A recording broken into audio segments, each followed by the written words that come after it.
Comrade জ্যোতি বসুর আত্মকথা জনগণের সঙ্গে, দ্বিতীয় অধ্যায়, পর্ব ১৩। পার্টির নির্দেশে প্রাদেশিক কমিটির নেতৃবৃন্দ জেলায় জেলায় নির্বাচনী প্রচার কার্যে বেরিয়ে পড়লেন। ৬ই জানুয়ারি ১৯৫৭-তে আমি গেলাম দক্ষিণেশ্বরে এক নির্বাচনী জনসভায়। প্রচুর জনসমাগম হয়েছিল সেই সভায়। আমি আমার বক্তৃতায় বললাম, প্রধানমন্ত্রী জওহরলাল নেহরু ইন্দোরে সম্প্রতি বক্তৃতা প্রসঙ্গে বলেছেন যে কমিউনিস্টরা পুরনো ভাবধারায় মশগুল হয়ে গিয়েছে। একথা আমরা অস্বীকার করি না যে পণ্ডিত নেহরু তার পুরনো ভাবধারায় অনেক কিছুই ত্যাগ করে নতুন ভাবধারায় দীক্ষিত হয়েছেন। তাই তিনি ২০ বছর আগে সমাজতন্ত্র সম্পর্কে যা ভাবতেন তার সব কিছুই পরিত্যাগ করেছেন। সোভিয়েত ইউনিয়ন এবং সেই দেশের সমাজ ব্যবস্থা সম্বন্ধে যেসব প্রশংসা তিনি একদা করেছিলেন তার সব কিছুই তিনি আজ পরিত্যাগ করেছেন। ২০ বছর আগে তিনি আটক আইনকে বেআইনি বলে মনে করতেন, কিন্তু আজ তা তাঁর কাছে অপরিহার্য এবং প্রয়োজনীয় বলে মনে হচ্ছে। নতুন ভাবনায় উদ্বুদ্ধ হয়ে পণ্ডিত নেহরু টাটা, বিড়লা, রাজা মহারাজাদের সঙ্গে নিয়ে সমাজতন্ত্র প্রতিষ্ঠার স্বপ্ন দেখছেন। কিন্তু টাটা, বিড়লা, রাজা মহারাজাদের নিয়ে সমাজতন্ত্র প্রতিষ্ঠার নেহেরু উদ্ভাবিত নতুন ভাবধারায় দীক্ষা নিতে কমিউনিস্টরা কোনো দিন রাজি হবে না।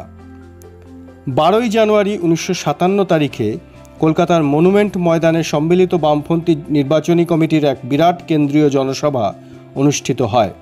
সিপিআইয়ের তৎকালীন সাধারণ সম্পাদক অজয় ঘোষ এই সমাবেশকে ঐতিহাসিক আখ্যা দিয়ে বলেন, জনসাধারণ সক্রিয়ভাবে বামপন্থী ঐক্যকে শক্তিশালী করলে বাংলায় কংগ্রেসি কুশাসনের বদলে সত্যিকারের গণতান্ত্রিক ঐক্যের সরকার গঠিত হবার সম্ভাবনা আছে। সভায় সভাপতিত্ব করেন পিএসপির ডাক্তার প্রফুল্লচন্দ্র ঘোষ। অজয় ঘোষ সেদিন আরও বলেন যে কংগ্রেস সরকার যে নীতি গ্রহণ করেছে তার আমূল পরিবর্তন দরকার। কংগ্রেস সারা ভারতব্যাপী যে একাধিপত্য চালাচ্ছে তাতে মুষ্টিমেয় ধনী ও জমিদার শ্রেণীরই স্বার্থ রক্ষা হচ্ছে। সে সভায় আমিও ভাষণ দিয়েছিলাম। বামপন্থী দলগুলির ঐক্যকে শ্রী নেহেরু সুবিধাবাদী ঐক্য বলে উপহাস করেছিলেন, কিন্তু আমরা সে সভায় ঘোষণা করলাম আমরা একটি কর্মসূচির ভিত্তিতে ঐক্যবদ্ধ হয়েছি। বামপন্থী দলগুলির ঐক্য শুধু আসন ভাগাভাগির ঐক্য নয়, গত কয়েক বছরে বিভিন্ন আন্দোলন ও রক্তপাতের মধ্য দিয়ে এই সংগ্রামী ঐক্য গড়ে উঠেছে। এই ঐক্য সাধারণ মানুষেরই সংগ্রামী ঐক্যের ফল। এ সভায় আরও যারা বক্তব্য রেখেছিলেন তারা হলেন হেমন্ত বসু, সত্যপ্রিয় ব্যানার্জি, লীলা রায়, মোহিত মৈত্র ও যতীন চক্রবর্তী। ইতিমধ্যে আমাদের পার্টি যে গণতান্ত্রিক ঐক্যের কর্মসূচি প্রকাশ করেছিল তার উপর ভিত্তি করে বামপন্থী নির্বাচন কমিটি সর্বসম্মত ন্যূনতম সাধারণ কর্মসূচি হিসাবে সম্মিলিত বামপন্থী নির্বাচনী কমিটির কর্মসূচি হাজির করল। সম্মিলিত বামপন্থী নির্বাচনী কমিটির পক্ষ থেকে আহ্বায়ক মোহিত মৈত্র 18ই জানুয়ারি তারিখে এটি প্রকাশ করে ঘোষণা করলেন যে পশ্চিমবঙ্গে বামপন্থী সরকার গঠিত হলে তারা দুর্নীতি লোপ ও শাসনযন্ত্রের সংস্কার, বাস্তুহারাদের যথাযথ পুনর্বাসন, শাসনযন্ত্র ও বিচার বিভাগের পৃথকীকরণ, শিক্ষা ব্যবস্থার সংস্কার, বেকারি হ্রাসের কার্যকরী ব্যবস্থা ও শিক্ষকদের বেতন বৃদ্ধি, ভূমি সংস্কার ও বন্টন, সর্বোচ্চ ও সর্বনিম্ন বেতন নির্দিষ্টকরণ, জনগণের জীবনযাত্রা মানের উন্নতি সাধন, অবাধ ট্রেড ইউনিয়নের অধিকার ও ন্যায্য বেতন, ছোট ও পল্লী শিল্পের রক্ষা ব্যবস্থা, ভাষা ও সংলগ্নতার ভিত্তিতে রাজ্যের সীমানা পুনর্নির্ধারণ ইত্যাদি কর্মসূচি পূরণে সর্বশক্তি নিয়োগ করবে। আমি এই নির্বাচনেও বরানগর বিধানসভা কেন্দ্রে কমিউনিস্ট প্রার্থী ছিলাম। বিভিন্ন নির্বাচনী কেন্দ্রে নির্বাচনী প্রচারে যাওয়ার জন্য স্বভাবতই আমি বরানগরে প্রচার কার্যে বেশি সময় দিতে পারতাম না।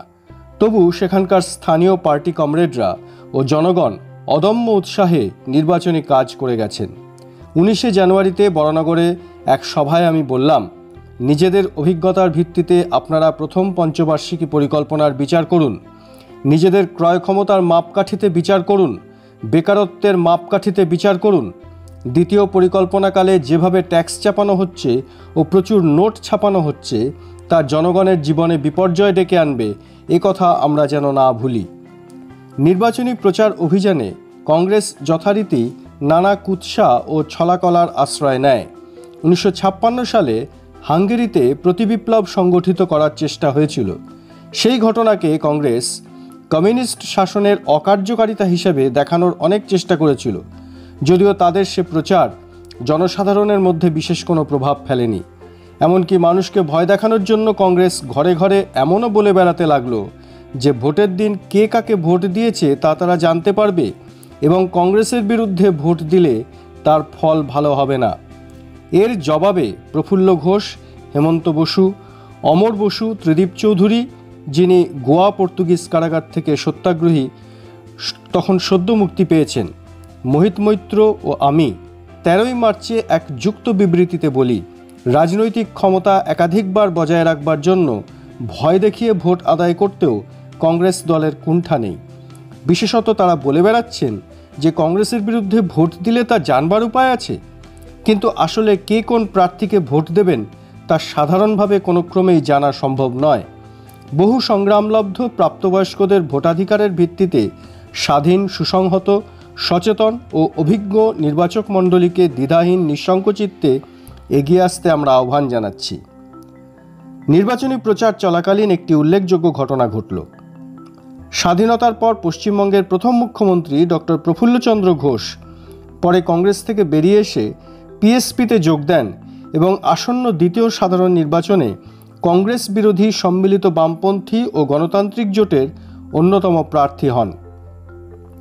কংগ্রেসিরা অভিযোগ তোলে যে ডক্টর ঘোষ কংগ্রেসের সাথে বিশ্বাসঘাতকতা করে বামপন্থীদের সাথে হাত মিলিয়েছেন। এর উত্তরে ডক্টর প্রফুল্ল ঘোষ গান্ধীজির লেখা একটি চাঞ্চল্যকর চিঠি সাংবাদিক সম্মেলনে প্রকাশ করেন এবং বলেন যে এক অবাঙালি ধনকুবেরকে তার মন্ত্রিসভায় নেওয়ার জন্য যে চাপ তাঁর ওপর সৃষ্টি করা হয়েছিল তা মানতে রাজি না হওয়াতেই তিনি পদত্যাগ করতে বাধ্য হয়েছেন। গান্ধীজির যে চিঠিটি ডক্টর ঘোষ প্রকাশ করেন তাতে গান্ধীজি লিখেছিলেন, সর্দার অর্থাৎ বল্লভভাই প্যাটেল এই মর্মে একটি বার্তা পাঠিয়েছেন যে একজন মারোয়ারিকে বদ্রীদাস গোয়েঙ্কা অথবা খৈতান আপনার মন্ত্রিসভায় নিতে হবে। আমার মনে হয় এটা করা ঠিক হবে এবং না করা বেঠিক হবে। চিঠিটি প্রকাশ করে ডক্টর ঘোষ আরও বলেন যে এতদিন তিনি সৌজন্যবশত এই চিঠিটি প্রকাশ করেননি, কিন্তু কংগ্রেসিরা তাকে অভিযুক্ত করার চেষ্টা করায় তিনি এটা প্রকাশ করলেন। ডক্টর ঘোষ জানান, চিঠিটি পাবার পর তিনি তৎকালীন কংগ্রেস সভাপতি আচার্য কৃপালনিকে বলেন যে এই নির্দেশ অনুযায়ী তিনি কাজ করতে অক্ষম এবং তাই তিনি পদত্যাগ করতে চান। সেই সময়কার কংগ্রেস পরিষদীয় দলের সম্পাদক এবং এই নির্বাচনে পিএসপির অন্যতম প্রার্থী দেবেন সেন বাগবাজারের 18ই ফেব্রুয়ারিতে এক নির্বাচনী সভায় এ সম্পর্কে বলেন, এই পরিস্থিতিতে তখন কংগ্রেস পরিষদীয় দলের সদস্যদের অধিকাংশই ডক্টর ঘোষের সমর্থক ছিলেন, কিন্তু বিড়লা গোষ্ঠীর নির্দেশে কংগ্রেসের দুই অত্যন্ত প্রভাবশালী নেতা নানা চক্রান্ত জাল বিস্তার করে কংগ্রেসি সদস্যদের উত্তেজিত করে ডক্টর ঘোষ মন্ত্রিসভার পতন ঘটান। নানা চাপান উত্তরের মধ্য দিয়ে নির্বাচনের দিনগুলি এগিয়ে আসে। কয়েক দফায় এই নির্বাচন অনুষ্ঠিত হয়েছিল। বিধানসভায় মোট 252টি আসনে সম্মিলিত বামপন্থী জোট 234টি আসনে প্রার্থী দেয়। এর মধ্যে কমিউনিস্ট পার্টির 103 জন, পিএসপির 70 জন, ফরওয়ার্ড ব্লকের 26 জন, আরএসপির 11 জন, মার্ক্সবাদী ফরওয়ার্ড ব্লকের 7 জন এবং বামপন্থী সমর্থিত নির্দল হিসাবে 17 জন প্রার্থী ছিলেন। কংগ্রেস দেয় 251 জন প্রার্থী।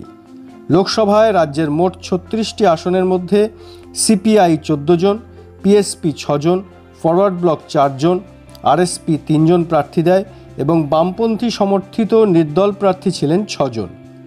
লোকসভা নির্বাচনের জন্য রাজ্যে কংগ্রেস দেয় 35 জন প্রার্থী।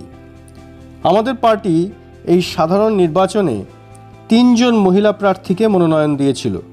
বসিরহাট লোকসভা কেন্দ্রে রেণু চক্রবর্তী, কালীঘাট বিধানসভা কেন্দ্রে মণিকুন্তলা সেন এবং পাঁশকুড়া বিধানসভা কেন্দ্রে গীতা মুখার্জি। নির্বাচনের একেবারে প্রাক মুহূর্তে 27শে ফেব্রুয়ারি আমরা মনুমেন্টের তলায় আরেকটি সম্মিলিত বামপন্থী নির্বাচনী কমিটির জনসভা ডেকেছিলাম। লক্ষাধিক লোকের জমায়েত হয়েছিল সে সভায়, যা তখনকার বিচারে বিরাট। এই সভায় সভাপতিত্ব করেন সৈয়দ নৌসের আলী এবং বক্তৃতা দেন প্রফুল্ল ঘোষ, মোহিত মৈত্র, সত্যপ্রিয় ব্যানার্জি, যতীন চক্রবর্তী, মণি চক্রবর্তী ও আমি। প্রথম পর্বের নির্বাচন হওয়ার পর খবর পাওয়া যায় যে পশ্চিমবঙ্গের ব্যালট বাক্সগুলি ত্রুটিপূর্ণ এবং সিল না ভেঙে বাক্স খোলা যায়। আমি সাথে সাথে ভারতের নির্বাচনী কমিশনারকে 5ই মার্চ এক তারবার্তায় জানাই, কলকাতার মুখ্য প্রেসিডেন্সি ম্যাজিস্ট্রেট এবং নির্বাচনী প্রার্থীদের সামনে 3রা মার্চ তারিখে ব্যালট বক্সের এক প্রদর্শনীতে দেখা গিয়েছে যে পশ্চিমবঙ্গের যে ব্যালট বাক্সগুলি ব্যবহৃত হচ্ছে সেগুলি সিল না ভেঙে খোলা যেতে পারে। এর ফলে গুরুতর পরিস্থিতির সৃষ্টি হয়েছে। আমি দাবি করি, সন্তোষজনক ব্যালট বাক্স না পাওয়া পর্যন্ত সমস্ত ভোট গ্রহণ বন্ধ রাখতে হবে। যেসব স্থানে ইতিমধ্যে ভোট হয়েছে সেসব স্থানে আবার ভোট গ্রহণ করতে হবে। কিন্তু এই দাবি নির্বাচন কমিশন মানেননি। তবে ভারতের নির্বাচন কমিশনার নির্দেশ পাঠান যে পশ্চিমবঙ্গের ব্যালট বাক্সে অতিরিক্ত সতর্কতা অবলম্বন করতে হবে। যাই হোক, ভোট গ্রহণের সকল পর্ব শেষ হবার পর ভোট গণনা শুরু হয়। একে একে ফলাফল বেরোতে থাকে। বরানগর নির্বাচনী কেন্দ্রের ফলাফল বেরোয় 21শে মার্চ তারিখে। আমি জয়ী হই কংগ্রেস প্রার্থী কানাইলাল ঢোলকে 9,415 ভোটের ব্যবধানে পরাজিত করে। এই নির্বাচনে আমি পেয়েছিলাম 28,267টি ভোট, কানাইলাল পেয়েছিলেন 18,852টি ভোট। গত নির্বাচনের তুলনায় এই কেন্দ্রে আমাদের পার্টি প্রচুর বেশি ভোট লাভে সমর্থ হয়। গত নির্বাচনে এই কেন্দ্রে কমিউনিস্ট প্রার্থী হিসাবে আমি পেয়েছিলাম 13,968টি ভোট, অর্থাৎ এবার আমি 14,299টি ভোট গতবারের তুলনায় বেশি পেলাম। এই প্রসঙ্গে মনে পড়ে গেল একটি মজার কথা। সেবার বরানগরে কংগ্রেস প্রার্থী কানাইবাবুর পদবি ছিল ঢোল। আমাদের কিছু সমর্থক নির্বাচনী গণনার দিন বেশ কিছু ঢোল জোগাড় করে নিয়ে আসেন এবং ফলাফল ঘোষণার পর সেই ঢোলগুলি জোরে বাজাতে থাকেন। উৎসাহের আতিশয্যে কয়েকটি ঢোল ফেটেও যায়। যতদূর মনে পড়ছে, ব্যারাকপুরে বরানগর কেন্দ্রের গণনা হয়েছিল। ফলাফল বেরোবার পরই আমাদের এক বড় মিছিল সেখান থেকে বার হয়। আমিও সে মিছিলে ছিলাম। আমাদের বেশ কয়েকজন নেতৃবৃন্দ জয়লাভ করলেন। লোকসভার বসিরহাট কেন্দ্রে রেণু চক্রবর্তী, ডায়মন্ড হারবার কেন্দ্রে কংসারী হালদার, বহরমপুর কেন্দ্রে ত্রিদীপ চৌধুরী, কলকাতা উত্তর পূর্ব কেন্দ্রে সাধন গুপ্ত, হাওড়া কেন্দ্রে মোহাম্মদ ইলিয়াস, মধ্য কলকাতা কেন্দ্রে হীরেন মুখার্জি জয়লাভ করেন। বিধানসভায় বিষ্ণুপুর কেন্দ্রে প্রভাষচন্দ্র রায়, বীজপুর কেন্দ্রে নিরঞ্জন সেন, কালনা কেন্দ্রে হরেকৃষ্ণ কোঙার, মহিষাদল কেন্দ্রে প্রফুল্ল ঘোষ, শ্যামপুকুর কেন্দ্রে হেমন্ত বসু, বিদ্যাসাগর কেন্দ্রে নারায়ণ রায়, উত্তর হাওড়া কেন্দ্রে সমর মুখার্জি, হাসনাবাদ কেন্দ্রে হেমন্ত ঘোষাল, নৈহাটি কেন্দ্রে গোপাল বসু, বেলগাছিয়া কেন্দ্রে গণেশ ঘোষ, কালীঘাট কেন্দ্রে মণিকুন্তলা সেন, মানিকতলা কেন্দ্রে রনেন সেন, আলিপুর কেন্দ্রে সোমনাথ লাহিড়ী, বলাগড় কেন্দ্রে বিজয় মোদক, বর্ধমান কেন্দ্রে বিনয় চৌধুরী, বজবজ কেন্দ্রে বঙ্কিম মুখার্জি, ভাটপাড়া কেন্দ্রে সীতারাম গুপ্ত প্রমুখরা জয়লাভ করেন। অন্যদিকে বিধানসভার স্পিকার কংগ্রেসের শৈল মুখার্জি, কংগ্রেস সরকারের কারামন্ত্রী জীবনরতন ধর, ভূমি রাজস্ব ও বিচারমন্ত্রী শঙ্কর প্রসাদ মিত্র প্রমুখরা পরাজয় বরণ করেন। মুখ্যমন্ত্রী ডাক্তার বিধানচন্দ্র রায় বউবাজার কেন্দ্রে আমাদের পার্টির প্রার্থী মোহাম্মদ ইসমাইলের কাছে তীব্র প্রতিদ্বন্দ্বিতার সম্মুখীন হন। কোনো ক্রমে পোস্টাল ব্যালটের সাহায্যে মাত্র 540টি ভোটের ব্যবধানে ডাক্তার রায় জয়ী হন। বউবাজার কেন্দ্রে ডাক্তার রায় ও মোহাম্মদ ইসমাইলের তীব্র প্রতিদ্বন্দ্বিতা সে সময় সারা রাজ্যে আলোড়নের সৃষ্টি করে। কিন্তু এরপরই বউবাজার কেন্দ্রে আমাদের পার্টির বিশেষত সংখ্যালঘু সমর্থকরা কংগ্রেসি সমাজবিরোধীদের আক্রমণ ও পুলিশি হুমকির মুখে পড়েন। প্রস্তুত কোনো ক্রমে পাওয়া এই জয় ডাক্তার রায়ের পক্ষে গ্লানিকরই হয়ে দাঁড়ায়। সম্ভবত তাতেই হতাশ ও ক্রুদ্ধ হয়ে তিনি বিধানসভায় দাঁড়িয়ে আমাদের বিরুদ্ধে একটি মারাত্মক কথা বলেন। তিনি 21শে মার্চ তারিখে বিধানসভায় অভিযোগ করেন যে বউবাজারে মোহাম্মদ ইসমাইলের সমর্থকরা নাকি পাকিস্তান জিন্দাবাদ ধ্বনি দিয়েছেন। এর সূত্র ধরে ওই কেন্দ্রে আমাদের সংখ্যালঘু সমর্থকদের ওপর পুলিশি ধরপাকড় শুরু হয়। আমরা তীব্র ভাষায় এর প্রতিবাদ করি। 21শে মার্চ ও তার পরের দিনের বিধানসভা বিতর্কের কিছু প্রাসঙ্গিক অংশ এখানে উদ্ধৃত করছি। আমি, এদিকে আবার চমৎকার সব কথা বলছেন, তোমাদের ইচ্ছা মতো according to your choice vote দাও, কোথায় ফ্রি উইল, তার তো বলাই নেই। সেই জন্য আমি কথা বলতে চাই যে আমরা দেখেছি ওসব। এ সত্ত্বেও সাধারণ মানুষ, গরিব মানুষ যারা, তারা হিন্দু হোক, মুসলমান হোক, বিভিন্ন সম্প্রদায়ের যারাই হোক, তাদের কাছে আমরা যখন গিয়েছি তাদের সমর্থন আমরা নিশ্চয়ই পেয়েছি। অনেক জায়গাতেই হয়তো পেয়েছি। দুই হাতে সরকার টাকা খরচ করেছেন, তাদের নানাভাবে ভয় দেখিয়েছেন, তাদের ভোট দিলে সর্বনাশ হয়ে যাবে। এরপরে আপনারা আর গণতন্ত্রের কথা বলবেন না।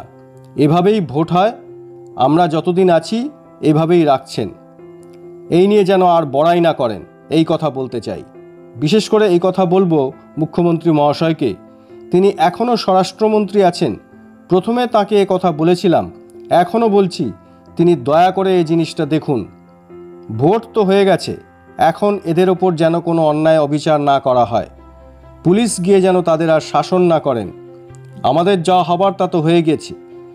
তাকে হিন্দুও ভোট দিয়েছে, অ্যাংলো ইন্ডিয়ানও ভোট দিয়েছে, আবার অনেকে হয়তো দেয়নি, তাতে রাগ করার কি আছে?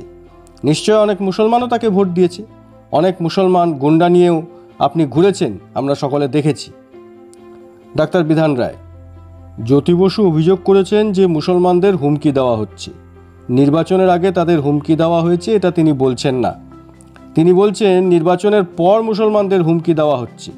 যদি আমি নির্বাচনের আগে এই উদ্দেশ্যে পুলিশকে ব্যবহার করতে চাইতাম, তাহলে কেন আমি আমার প্রতিদ্বন্দ্বীকে এত ভোট পেতে দেব? অন্যদিকে আমি মনে করি একজন ব্যক্তি যে নিজের দৃষ্টিভঙ্গি বোঝাতে এই ধরনের কথা বলে, তার সঙ্গে যে ব্যক্তি পাকিস্তান জিন্দাবাদ ধ্বনি সম্বলিত প্রচার করে, তার অনেক পার্থক্য রয়েছে। আমার মতে এটা অনেক বেশি ক্ষতিকর।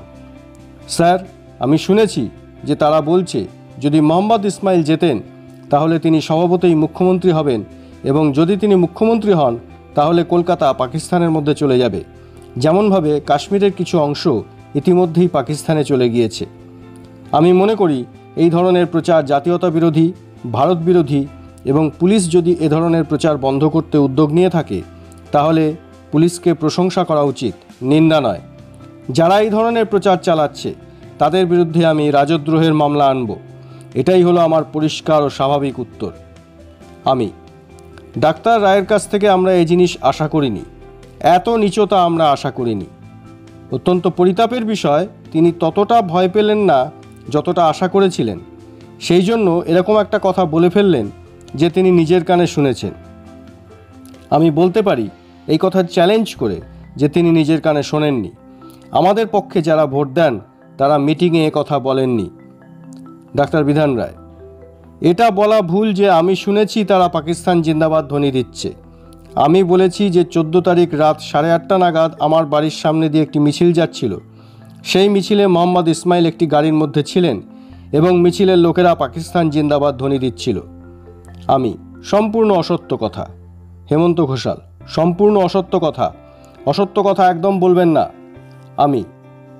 আমি যেটা অ্যাসার্ট করে বলতে চাই, যখন ওই ডেমনস্ট্রেশন ওই জায়গায় যায় তখন তারা কেবল ইনকিলাব জিন্দাবাদ স্লোগান দিয়েছিল, অন্য কোনো স্লোগান দেয়নি। একটি লোকও অন্য স্লোগান দেয়নি। বিধানবাবু তখন হলের মধ্যে বসে অন্য স্লোগান শুনতে পেলেন। এ কথা স্যার আপনি বিশ্বাস করবেন? এই সমস্ত অসত্য কথা মুখ্যমন্ত্রী বলছেন। বিধানসভায় আমাদের এ সম্পর্কে তীব্র প্রতিবাদের পর আমি 22শে মার্চ বিধানসভা থেকে বেরিয়ে এসে প্রধানমন্ত্রীকে এক তারবার্তা পাঠাই। 21শে মার্চের বিধানসভা অধিবেশনে ডাক্তার রায়ের বক্তৃতা দেখতে অনুরোধ করি। নির্বাচনে বামপন্থীদের যারা ভোট দিয়েছেন, পশ্চিমবঙ্গ সরকার তাদের প্রতি নির্যাতন করছেন ও তাদের মনে ত্রাস সৃষ্টির চেষ্টা করছেন। ডাক্তার বিধানচন্দ্র রায় সংখ্যালঘু মুসলিম সম্প্রদায়ের প্রতি খোলাখুলিভাবেই ভীতি প্রদর্শন করছেন। সমাজবিরোধী লোকদের এই কাজে লেলিয়ে দেওয়া হচ্ছে। আপনার হস্তক্ষেপ আবশ্যক।